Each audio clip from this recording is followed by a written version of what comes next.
Just Kurzgesagt, and this is We Travel Back in Time. Now physicists are angry. I believe the title was different with the notification. Explaining physics or something. I don't know. There was something like that. But yeah. So basically physics video, which is going to be awesome. This is my channel Kurzgesagt, obviously. I don't know if you can tell it, obviously. it's a Kurzgesagt video on physics. So it's going to be fucking awesome. It's about going back in time. Now, I don't know how I'll feel about this. Obviously, anybody who's been watching my video would know, like, going back in time is like, I don't know. I don't like the concept much because, let's just say theories are there, but like, we haven't got anything based on real experiment or observation. So, I don't know. I mean, time travel is real, but back in time, I don't know. But yeah, let's do this one. Remember, flag marks and subscribe, so that way I know we start videos to tomorrow. Check out the link this link is in, and yeah, let's do it.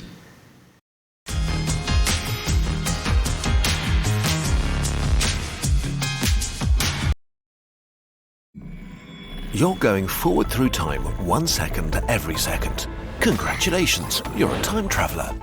A bit lame, but let's start here to get to the fun, real-time travel. Yeah, a bit lame. Living, right? It's just lame, right? Even though most people that were alive, most of them were dead, so kind of not lame. To ride on dinosaurs and high-five Einstein. Time isn't really a thing that passes, but a dimension, a direction you can move in. We think our universe is four-dimensional, with 3 spatial and 1 time dimensions smooshed together into a fancy thing we call space-time. Well. See, look, man. Okay, again, look, man. English is my second language. English is not my native language, all right? And yeah, sometimes, especially when camera's on and I know I'm being recorded, sometimes I forget the words or use the wrong words or like how to explain it. So sometimes like people, oh, why you mean this, you meant that. Like, try to understand the core meaning, what I'm trying to say, rather than pick and choosing my words or something. Because sometimes when camera's not on and I can think things about this, it's like, oh yeah, it makes sense. But sometimes when camera's on, like, this is not what I'm trying to say type of way. It's hard, right? It's not a script or something. I'm just doing this like when it's being recorded, right? So, first of all, when it comes to time as a dimension, right? I mean, in a way, if you think about it, it is a dimension, right? Because if I were to say, I'm going to meet you tomorrow, your question, would be like, where? In 3-dimensional space, where? Right? So those are 3 dimensions. It's also going to be when. Because if I'm there at 9 p.m. and you were there at 6 p.m., we didn't meet, did we? So in that way, it's a dimension, sure, obviously. But unless you can go back in time, right, you can't pick and choose that way. It's a fleeting time, right? It's a fixed time. So is it really a dimension? Or is just time is just a constant, right? Without time, nothing exists. Because all molecular processes, everything that makes something, it is something, requires time. Without time, it's like, what is a frozen thing? What is a frozen space and time? What does that mean? Without time, how does anything work, right? So it's just one of the properties and not really a dimension, right? Now, when it comes to like physics, right? People in theories, like Einsteinian theories and after that, right? It's there, math works, sure, but math is a weird thing. Like, we invented math, right? And math has error as well, but people take math as like an absolute thing. And if math works, everything must work. This is not necessarily true, right? Math works on a lot of things, and it turns out to be not real, or at least so far. Like, math tells us there should be something called tachyons, right?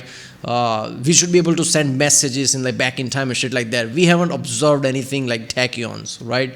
Tachyons, like we've observed, like, I don't know how in great detail, but we observed there is no tachyons, right? And if back travel does exist, they should be there. It's not there, even though math tells us it should be there, right? So nowadays people take something that is like proven and make assumption based on then using math and make assumption based on that, and it's just like layers and layers of assumptions. And it comes to the end product, it's like, oh, math works. Of course math works. But science works by, observation, right? Reality. If you can't put it in like a real test, you can't put it on practice. It's just on the paper. It doesn't mean much. You can make a perfect theory, but if theory can't be applied somewhere else or doesn't have reproducible results, it's not much of a science, is there? So back in time doesn't exist, right? At least yet. Maybe we'll discover something in the future. But as far as we know, back in time in practice doesn't exist, right? So time is a dimension, sure, in a practice, but is it really a dimension? Or is it just without time nothing exists? What you experience as time passing and your life happening is actually you moving through the time dimension. And this dimension is a bummer. While you can go forward, backward, left and right, up and down in the space dimensions, in time you can only go forward. You only get older, never younger. You can't make detours. But this is an illusion. You have far more control over how you move through time.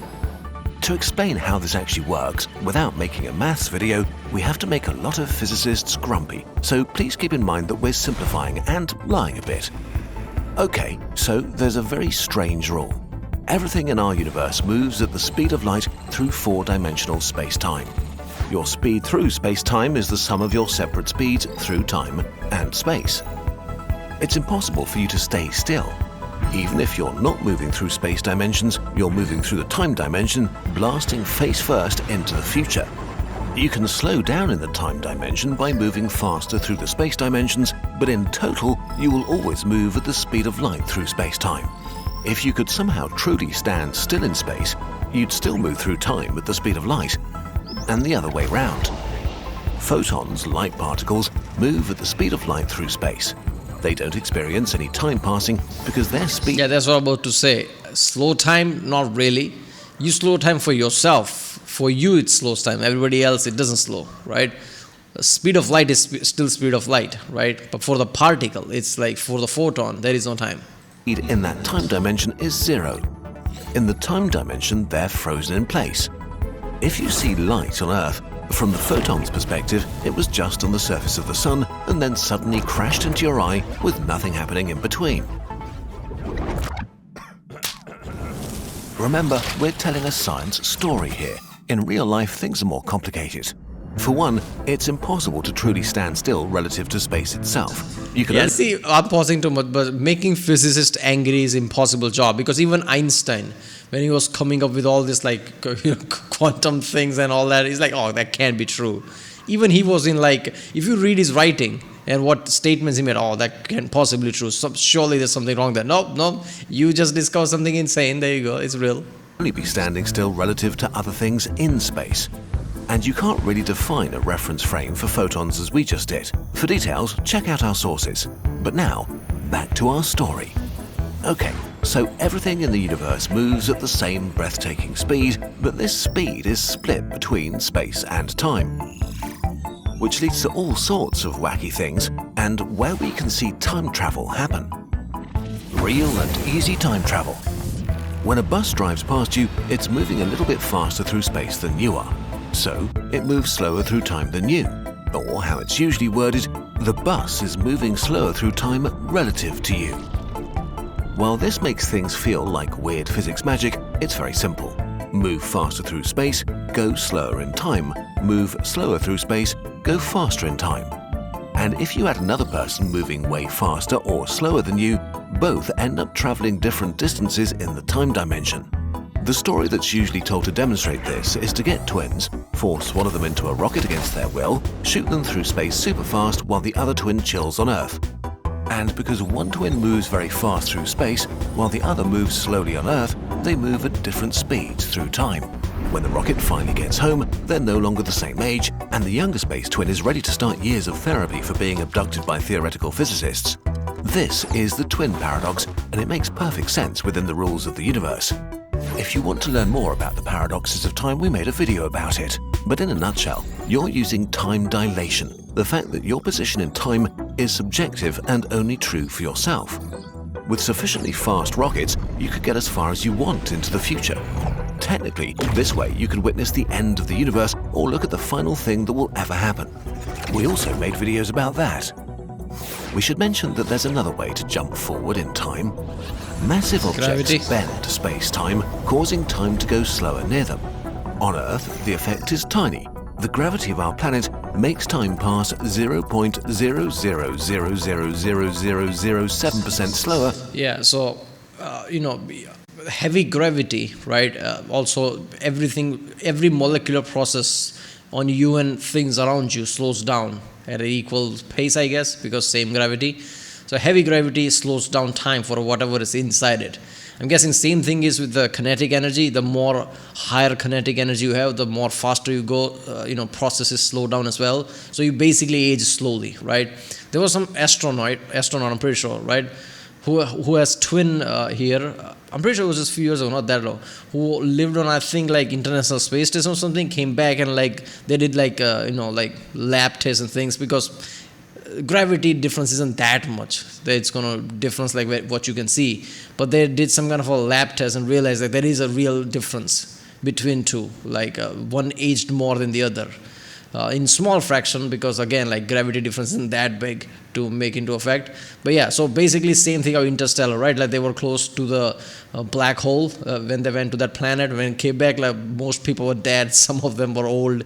Even his daughter is pretty sure like was dying by the end of the movie. Than in deep space, far from any gravitational fields. Hardly useful for time travel, but it's a start. If you move into a really strong gravitational field, like around a black hole, the closer you get to the event horizon, the slower time passes for you. If we kidnap our twin again, they won't notice it at all. Their watch ticks as fast as it always does. But from the outside, they seem to almost stand still. Only when the twin leaves the gravitational field and comes back to Earth do they realize they time traveled. Okay, so you can time travel to the future by going far. That's why whenever we observe like event horizon, things like that, there are things that looks like it's stuck or something. That looks stuck to us, right? Because for us, that thing is just stopped in time. Or near a black hole. But this is pretty lame and has literally only downsides, except for people who want to sort of teleport into the future. And it makes building a gigantic human space empire super hard, because even if we develop the technology to go really super fast between stars, going on a faraway journey will always mean leaving your home as you knew it forever.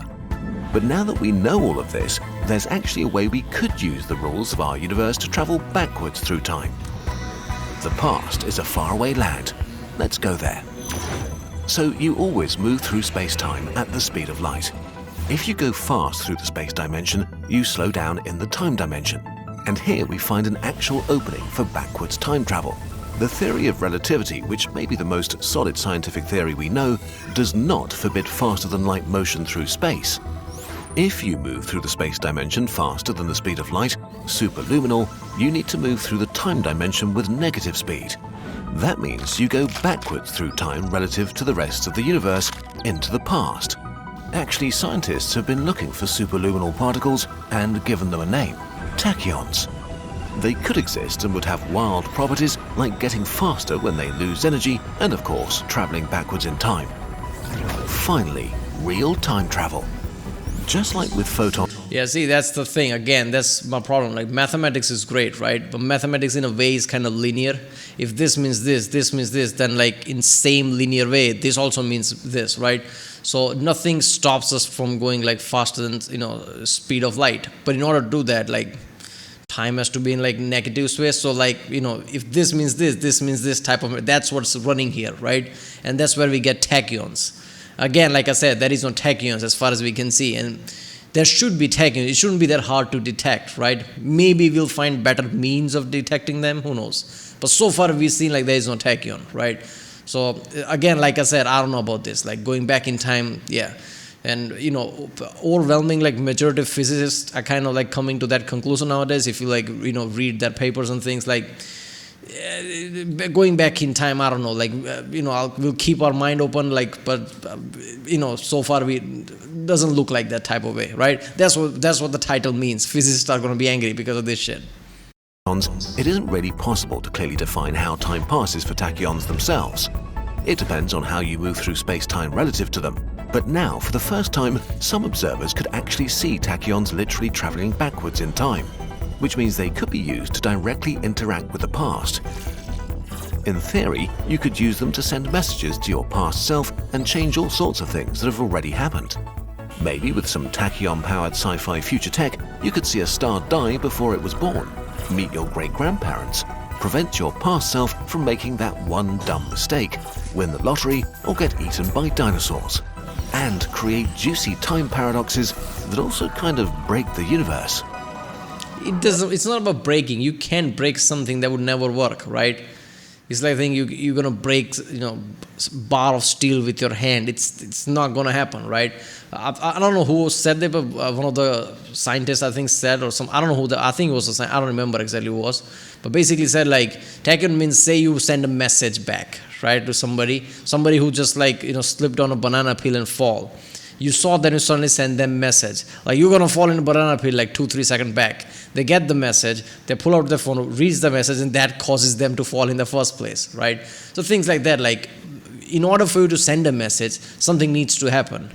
But if you prevent them from that happening by sending the message back, then that didn't happen. Why the fuck did you send the message? Are we going to go through the Marvel route? Like, okay, then now that's a two separate, not just Marvel, like that's also a theory of, a lot of people, but it's a different universe now, right? Every time you try to undo something, you create a different universe. That's insane level of energy output and shit. You're just creating universes by just fucking doing different thing and sending messages. That's insane. So I don't know. Oh, what's that? Right. It seems there are things in our universe that are impossible to mix. Unfortunately, the theory of relativity specifically forbids anything that starts out traveling slower than the speed of light to reach the speed of light, because moving faster through space requires energy, and the energy required to reach the speed of light is literally infinite.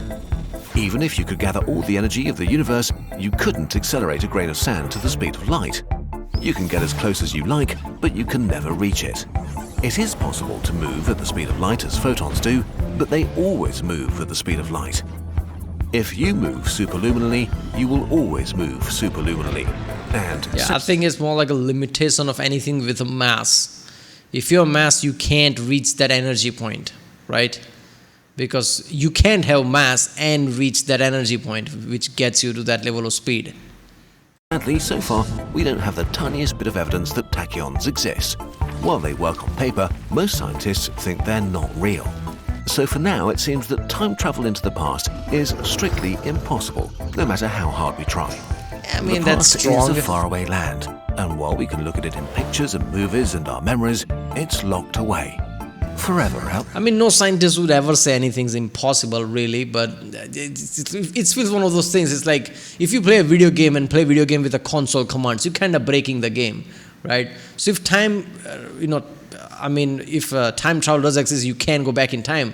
That would really break everything, right? In a way, like you can fuck up a lot of things. Which like so far all the laws of physics, when you think about it, works with common sense. It's just like there's rarely ever like laws of physics that's made to break each other, right? Usually, otherwise it's like evolution, right? If something was supposed to break something, right, it would have broken by now, right? How are we here? How we can breathe like this, right? Why is there an answer to everything when it comes to like human bodies? Because other things that didn't have answer died out. That's how evolution works, right? So the kind of laws of physics like that. It's been like 13, 14 billion years, right? So if there was anything that could break the laws of physics that we already have, it would have broken it and universe would have ended or something. But it's here. There's no other laws of physics that break each other. But if you go back in time, there's a lot of issues that it creates with the basic laws of physics, right? With the basic things. So going back in time is like one of those things that's probably not going to exist. The same way, it probably is not going to be able to faster than speed of light and shit type of way, right? That's probably not going to happen either. Outside of our reach.